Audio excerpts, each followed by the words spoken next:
Apa kabar Ibu? Shalom, Apa luar kabar? biasa. Puji Tuhan Yesus, luar biasa.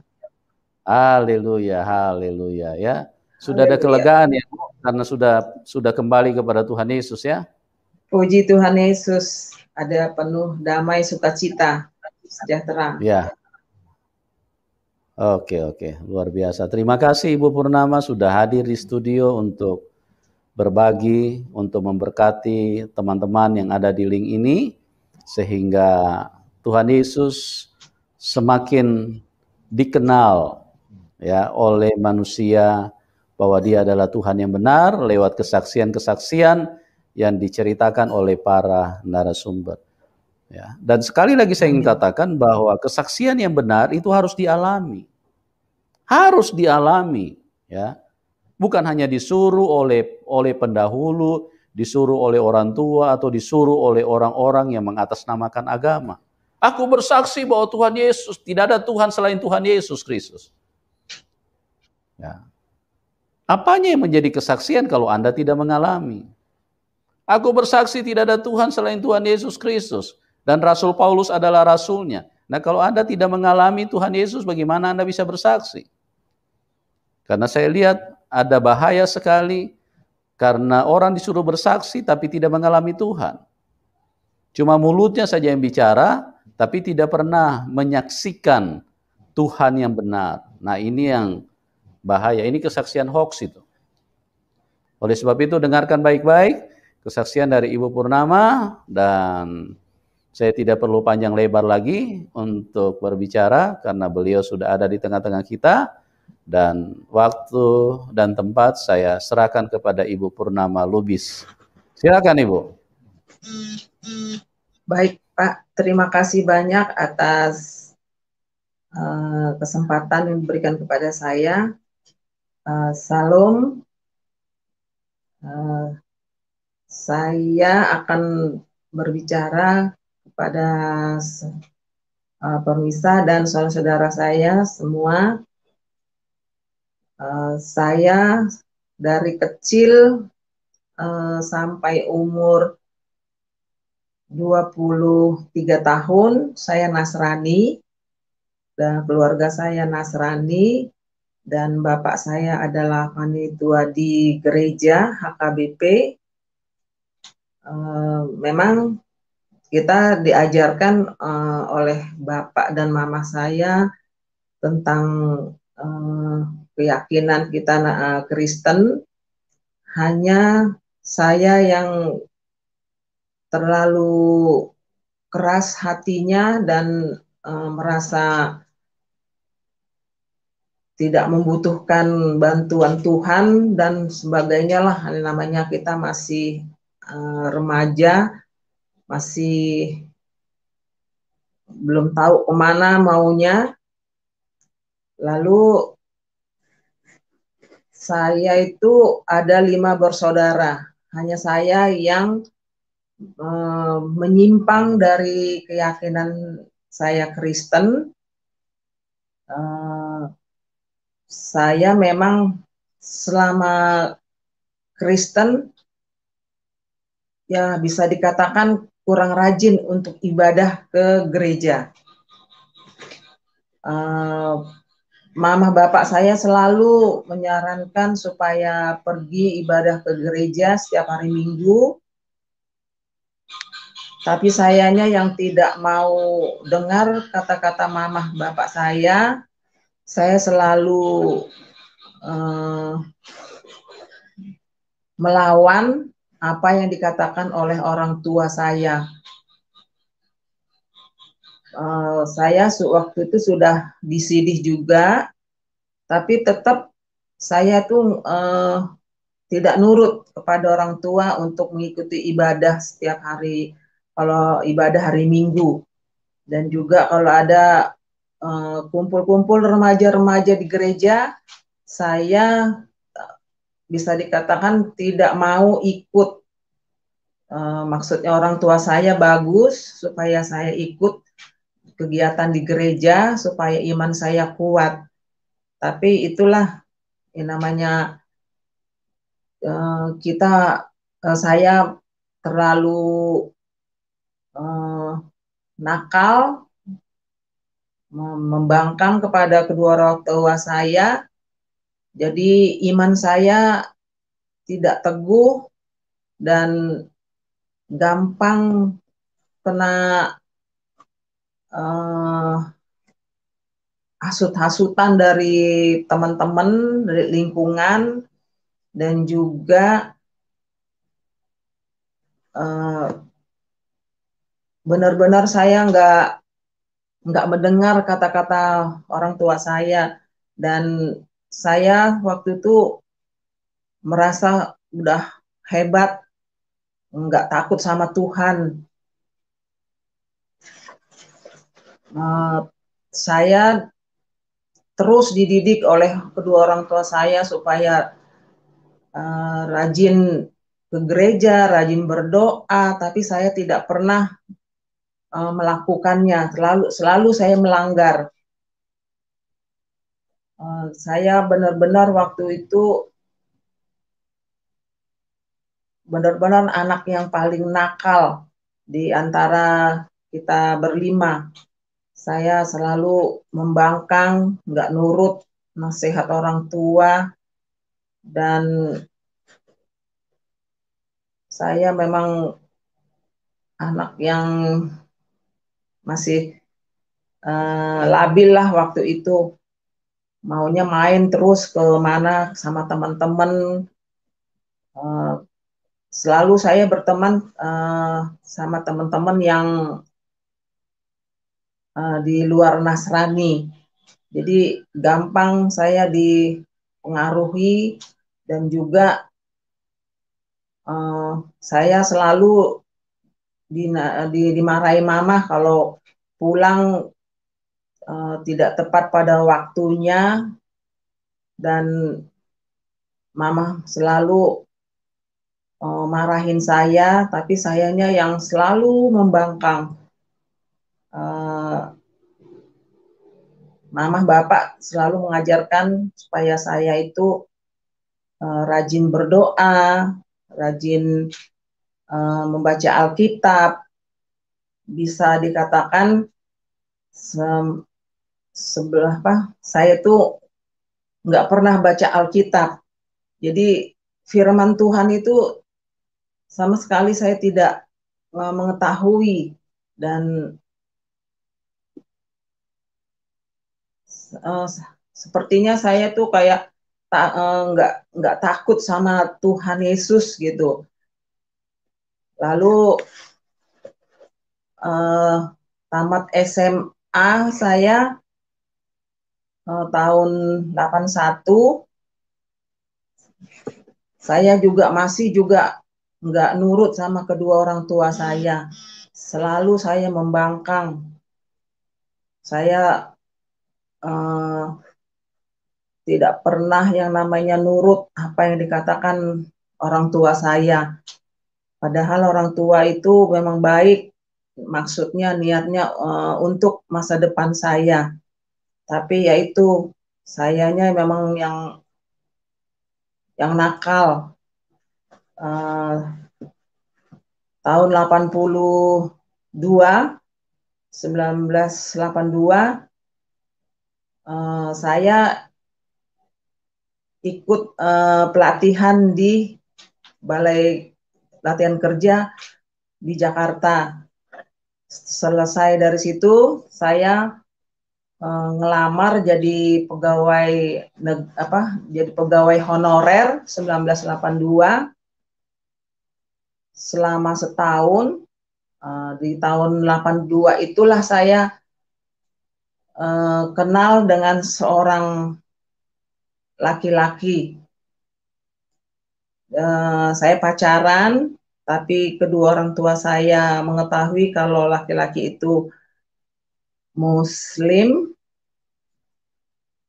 Saya selalu dinasihatin jangan pacaran dengan lain keyakinan, tapi memang karena saya yang nggak nurut sama kedua orang tua, tidak dengar nasihat, dan tidak takut sama Tuhan Yesus. Saya selalu membangkang terus. Sebenarnya saya ini jadi anak yang bisa dikatakan yang tidak nurut sama orang tua. Lalu saya terus pacaran dengan pacar saya. Saya yang merasa ketakutan ditinggal oleh pacar saya. Saya juga nggak tahu kenapa kok saya sangat-sangat menyayanginya dan mencintainya. Lalu di tahun 82 itu saya pacaran, tapi pacarannya tidak sampai berbuat yang tidak, hanya pacaran saja. Tahun 83 saya diterima calon pegawai negeri sipil, tapi saya tetap pacaran. Waktu saya pacaran itu saya backstreet, jadi tidak sepengetahuan kedua orang tua saya. Saya diam-diam pacaran sampai 2 tahun, lalu saya merasa sudah berumur waktu itu.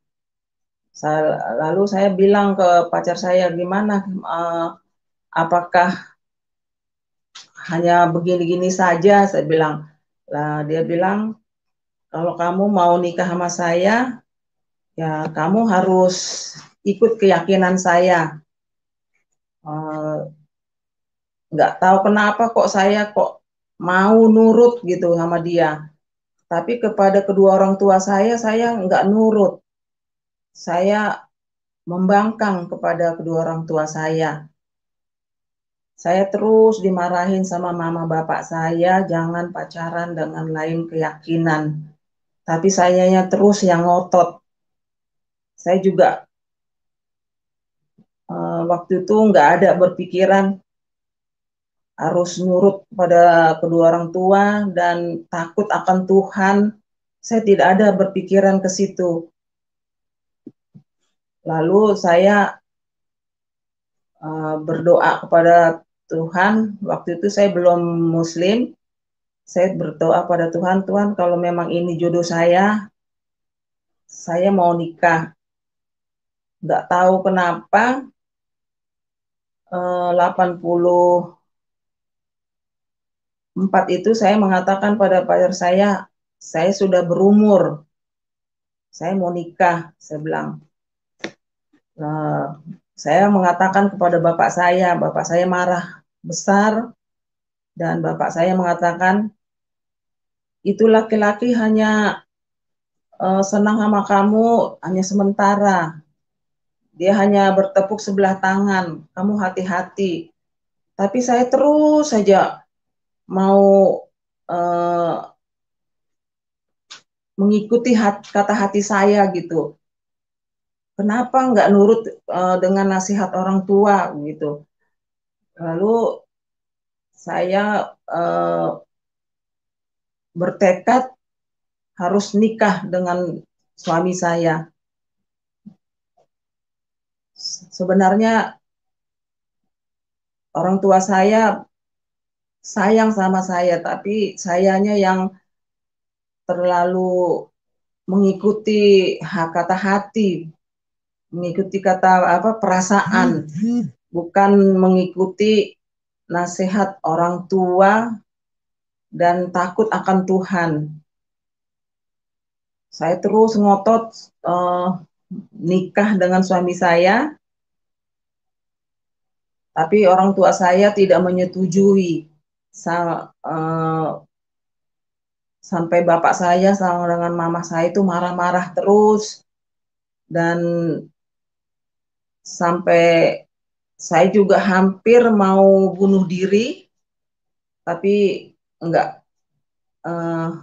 enggak terlaksana karena sempat ketahuan oleh bapak saya.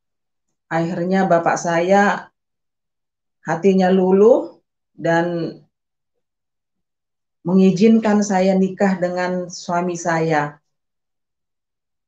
Pada waktu saya mengatakan tetap nikah dengan suami saya katakan kepada suami saya supaya datang ke rumah menemui bapak saya. Bapak saya mengatakan kepada suami saya, jangan kamu sia-siakan anak saya. Anak saya ini hatinya keras, adatnya keras. Tolong dijaga. Bapak saya mengatakan seperti itu. Tapi sayanya yang terlalu nekat dan mengikuti kata hati, mengikuti perasaan, nggak mikir ke depannya bagaimana. Itulah ada yang mengatakan, teman, kamu terlalu mengikuti kata hatimu, kamu tergila-gila kepada laki-laki itu. Kamu harusnya takut kepada kedua orang tua kamu dan juga kepada Tuhan Yesus. Tapi saya tidak dengar, tidak saya gubris. Tahun 85, saya sudah berumur 25 tahun. Karena saya takut umur, nanti dibilang perawan tua, apa segala macam. Dan disitulah saya nekat untuk menikah. Bapak saya menginginkan saya nikah yang Kristen dan juga suku Batak. Ada saudara saya yang senang sama saya dan minta kepada bapak mama saya supaya saya jadi mantunya, tapi sayanya yang ngotot tidak mau dengan saudara. Akhirnya saya tidak jadi dengan saudara saya itu menikah. Saya terus ngotot dengan pacar saya. Tahun 85 itu akhirnya bapak mama saya mengizinkan saya nikah karena bapak mama saya takut kalau saya berbuat yang kedua kalinya, takutnya saya bunuh diri. Akhirnya tahun 85 saya nikah. Sebelum saya nikah, saya diislamkan dulu. Tapi kedua orang tua saya nggak tahu kalau saya diislamkan dulu. Setelah saya diislamkan, tahun 85 saya nikah resmi, tapi tidak dihadiri oleh kedua orang tua saya. Saya sangat sedih waktu orang tua saya tidak hadir dalam pernikahan saya. Walaupun begitu, saya tetap tidak menyadari dan tidak takut akan Tuhan Yesus. Kalau saya sudah meninggalkan Tuhan Yesus, saya nggak tahu ke depannya bagaimana kalau saya meninggalkan Tuhan Yesus. Tapi karena hanya kesenangan dapat suami yang suka sama saya sangat mencintainya. Tahun 85 saya sah nikah. Di bulan pertama, bulan kedua saya nikah, saya hamil, dan bulan keempat kelima baru di situ ada masalah kecil jadi besar. Ada saja masalah-masalah yang terjadi dalam rumah tangga saya. Sampai saya melahirkan pun ada aja masalah yang saya hadapi. Tapi saya tidak sadar kalau itu adalah cobaan dan hukuman untuk saya karena saya meninggalkan Tuhan Yesus. Kegelisahan, ketakutan, stres selalu saya hadapi, saya terima. Tapi saya nggak sadar kalau itu adalah hukuman karena saya meninggalkan Tuhan Yesus. Lalu tahun 86 saya melahirkan anak pertama, seorang laki-laki. Jadi masalah itu tidak pernah yang namanya berhenti, selalu ada aja permasalahan yang saya hadapi. Sampai saya berpikir, apa saya selesaikan saja hubungan rumah tangga saya dengan suami saya. Tapi saya ingat anak saya. Walaupun begitu, saya tidak menyadari dan kalau saya itu punya dosa banyak, meninggalkan Tuhan Yesus, berani kepada orang tua, tidak nurut kepada kedua orang tua saya tidak menyadarinya karena saya kebawa hati, perasaan. Saya selalu pakai perasaan, tidak berpikir secara dewasa, logika atau gimana gitu. Lalu tahun 87 saya hamil anak kedua. Pada waktu hamil anak kedua, anak saya yang pertama sakit muntaber di opnam. Di situ pun saya tidak menyadari kalau saya itu adalah dapat hukuman dari Tuhan dan tidak minta ampun kepada Tuhan Yesus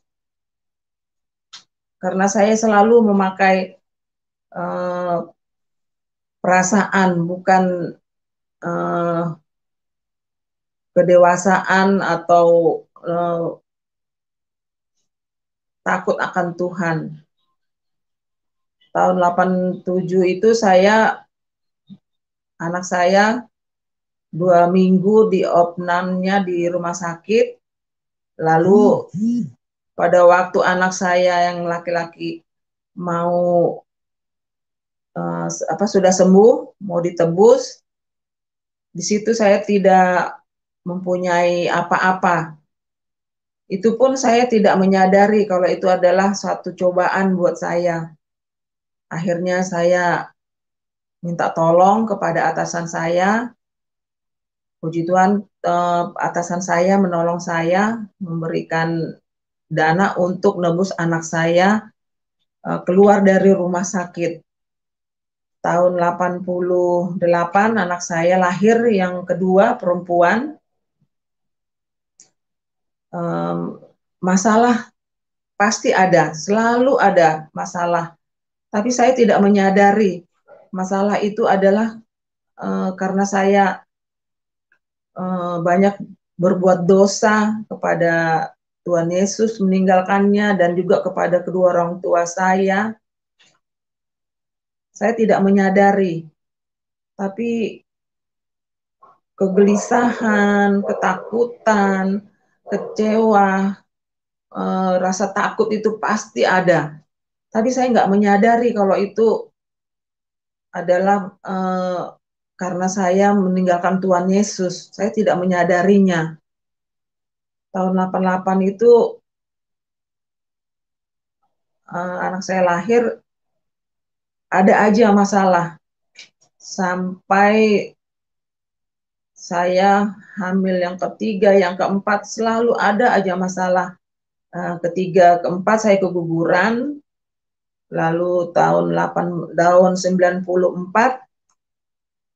saya hamil dan melahirkan anak yang ketiga perempuan.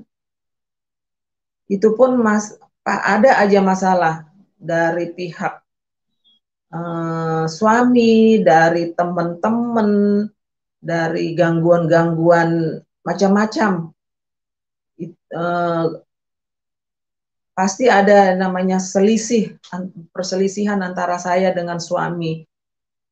Dan, karena ada gangguan-gangguan, omongan yang macam-macam. Jadi kita di dalam rumah tangga selalu bertengkar, dan juga masalah ekonomi benar-benar seret banget waktu itu. Saya udah punya anak sampai 3 itu rezeki itu ada aja yang kurang gitu untuk beli susu anak apa segala macam. Tapi saya nggak menyadari kalau itu adalah dosa saya yang saya lakukan, yang saya perbuat. Nggak saya sadari, dan juga saya tidak berdoa kepada Tuhan Yesus untuk kembali dan minta maaf. Saya nggak nyadari. Kadang-kadang saya suka putus asa, mau nekat berbuat macam-macam. Tahun 95 saya udah putus asa sama sekali. Bagaimana ini, anak sudah 3, saya tidak bertobat kepada Tuhan Yesus. 95 itu saya nekat mau kembali kepada Tuhan Yesus, tapi saya ragu karena anak saya masih kecil-kecil. Nanti karena saya kembali kepada Tuhan Yesus, anak saya yang akan menderita karena keegoisan saya, karena kesombongan saya, karena dosa saya. Akhirnya saya urungkan. Tahun 95 itu saya nggak kembali kepada Tuhan Yesus. Tapi saya dapat cobaan lagi, yaitu bapak saya sakit 96, sampai akhirnya bapak saya meninggal 96. Disitulah saya baru menyadari bahwa saya punya dosa banyak kepada Tuhan Yesus dan juga kepada bapak saya almarhum yang paling utama, yang begitu baik banget bapak saya. Sampai saya akhirnya putus asa karena bapak saya sakit sampai dia meninggal. Itulah beban saya yang paling utama, karena saya membangkang kepada bapak mama saya. Saya meninggalkan Tuhan Yesus. Bapak saya kepikiran sampai dia meninggal. Saya selalu berkata, apakah karena bapak saya meninggal, karena dia kecewa? Saya anak paling besar, anak yang diharapkan. Kalau kita orang Batak, anak paling besar adalah anak membawa nama baik keluarga. Tapi saya tidak membuat nama baik keluarga bapak saya baik, karena bapak saya adalah panitia di gereja. Bapak saya malu, tapi saya nggak menyadarinya karena saya terlalu mengikuti perasaan, mengikuti hati nurani saya, karena saya terlalu sombong. Tapi saya tidak memikirkan bagaimana keadaan bapak mama saya. Begitu bapak saya meninggal, Saya selalu dihantui rasa berdosa dan salah.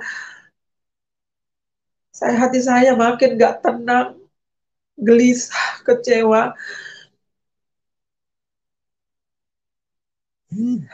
Rasa takut terus menghantui diri saya. Sampai bapak saya meninggal pun, saya gak tenang, gelisah terus. Lalu saya pergi ke satu teman, saya ceritakan. Lalu teman saya mengatakan, ya sudah, kamu harus berserah kepada Tuhan. Kamu tinggal milih apa yang ada di hati kamu. Tapi saya tetap nggak tenang karena saya punya dosa banyak kepada orang tua saya, mama, bapak, mas saya, yang mengecewakan mama, bapak saya, yang membuat mama, bapak saya malu.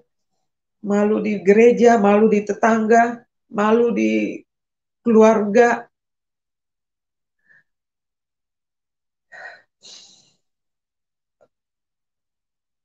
Tahun 96 itulah makin parah kegelisahan saya, ketakutan saya, kecewaan saya.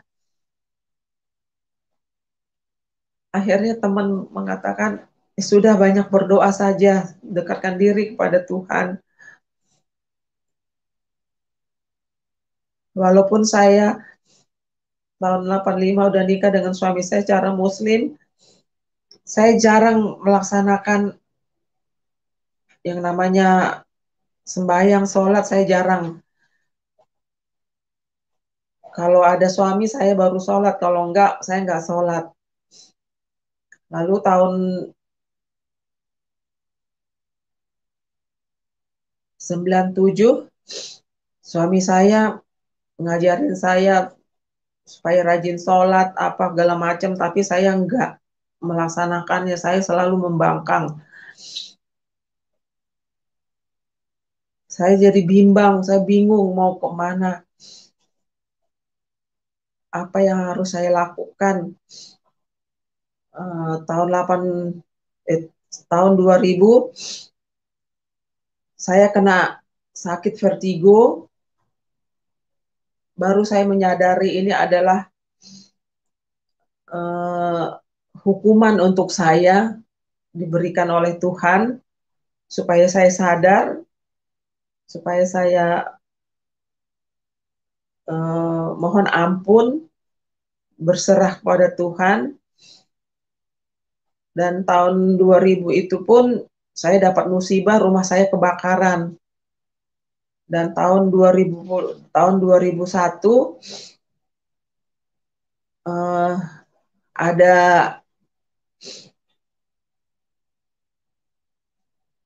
zamannya Gus Dur, yaitu kantor saya itu dihapus. Lalu saya bingung mau kemana. Tapi puji Tuhan, tahun 2003 saya diberikan Tuhan suatu jalan. Saya nggak tahu itu adalah jalan Tuhan. Saya ikut diklat pengawas ketenagakerjaan. Tahun 2003 selesai, saya ikut diklat pengawas. Nah, di tahun 2005 saya ketemu dengan teman saya, namanya Ibu Maria Boruhombing dan Ibu Elizabeth Simbolon. Mereka berdua lah yang meyakinkan saya supaya saya kembali kepada Tuhan Yesus. Hanya Tuhan Yesus adalah juru selamat, tidak ada yang lain. Lalu saya mengatakan kepada teman saya Maria dan Bu Elizabeth supaya saya dibawa dalam doa. Jadi setiap kita pulang kantor, kita berdoa supaya saya dikuatkan iman saya kembali kepada Tuhan Yesus. Lalu teman saya Maria membawa saya ke gereja Tiberias di Gading, di Kelapa Gading, dan juga di Grand Indonesia. Setiap setengah minggu ada ibadah, saya selalu datang di Darmala, dimanapun yang namanya tengah minggu, saya selalu hadir. Saya terima perjamuan kudus, minyak urapan, di situ iman saya makin dikuatkan oleh Tuhan Yesus. Saya tahun 2011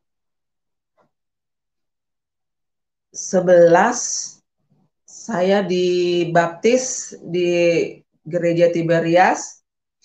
Terus saya terima perjamuan kudus, minyak urapan, saya makin kuat, dikuatkan iman saya oleh Tuhan Yesus. Saya sangat berterima kasih kepada Tuhan Yesus. Saya sudah diselamatkan kembali, sudah hidup kembali. Saya diselamatkan sampai saya terdiagnosa oleh dokter, saya kena pengentalan darah, tapi saya yakin Tuhan Yesus akan menyelamatkan saya, melindungi saya, menguatkan iman saya, tetap ikut Tuhan Yesus.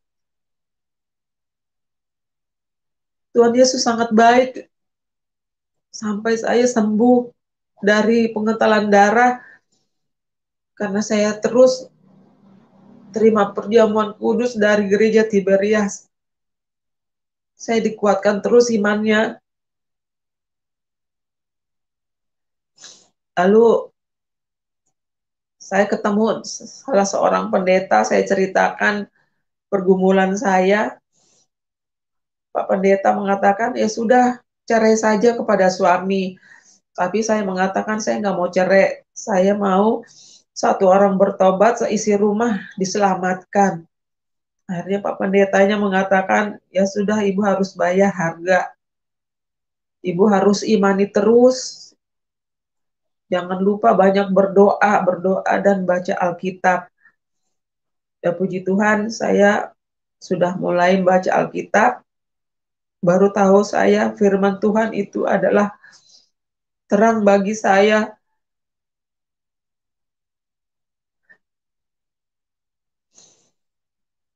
Tahun 2016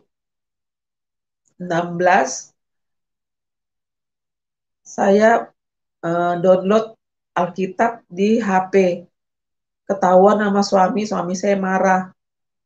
Lalu tahun 2016 itu ketahuan, lalu suami saya marah besar dan suami saya mengatakan, kenapa kamu ada Alkitab di HP? Oh iya, saya minta tolong teman di download itu teman saya yang download, saya bilang gitu. Makin marah suami saya, lalu suami saya nanya lagi, apa kamu mau kembali kepada Tuhan Yesus? Ya, saya mau kembali kepada Tuhan Yesus, saya bilang gitu. Saya mau kembali ke keyakinan saya yang semula.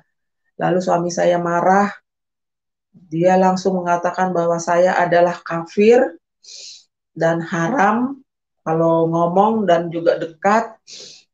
Tapi saya hanya diam, saya selalu panggil nama Tuhan Yesus, dalam nama Tuhan Yesus, saya patahkan, hancurkan antikristus pada diri suami saya dan anak-anak saya. Suami saya ngumpul manggil anak-anak saya, menceritakan bahwa saya kembali ke agama saya semula. Lalu anak-anak saya nggak ada komen macam-macam, mereka mengerti. Dan tahun 2017 suami saya pergi dari rumah karena dia mengatakan kafir, haram. Tapi tahun 2016 itu tetap saya menyiapkan makanan untuk dia. tapi suami saya tidak pernah menyentuh makanan itu. Bagi saya yang penting saya sudah melaksanakan kewajiban saya sebagai istri. Saya masak, saya siapkan makanan, terserah suami saya mau dimakan atau tidak. Lalu tahun 17 itu suami saya, karena dia merasa nggak ada yang melayaninya, dia kembali lagi ke rumah saya dan dia tidak marah lagi dan saya siapkan makanan, dia makan. Dia tidak pernah lagi mengatakan saya kafir. Nah, tahun 2017 Desember, puji Tuhan, saya dapat berkat dan mujizat diberikan oleh Tuhan Yesus. Saya bisa Holy Land ke Israel, Yerusalem. Saya selama 13 hari di Israel. Puji Tuhan Yesus sekali. Saya sangat-sangat senang.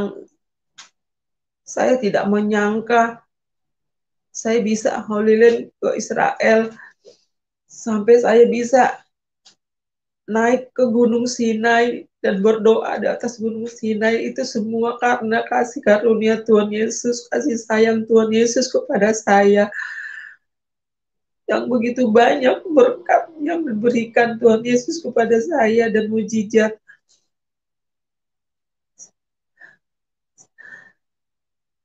Saya nggak bisa ngomong apa-apa lagi karena Tuhan Yesus sangat baik sama saya. Dan juga saya diberi berkat yang banyak, mujizat oleh Tuhan Yesus. Saya bisa nguliahin anak 3 selesai, yang bontot sekarang apoteker, puji Tuhan sudah kerja, dan saya bisa beli kendaraan, semua itu karena Tuhan Yesus, karena kebaikan Tuhan Yesus kepada saya dan anak-anak saya. Setelah saya kembali kepada Tuhan Yesus, saya sangat-sangat bahagia, penuh sukacita dan damai. Nggak bisa lagi saya mau ngomong apa pada Tuhan Yesus. Tuhan Yesus telah menyelamatkan saya dari gelap menjadi terang.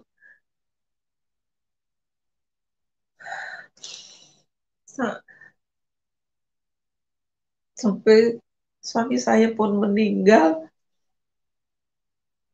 Kasih karunia Tuhan Yesus itu, kasih sayangnya tidak putus-putus sampai sekarang. Pada waktu itu pernah suami saya minta supaya saya mengucapkan 2 kalimat syahadat, tapi saya tetap tidak mau.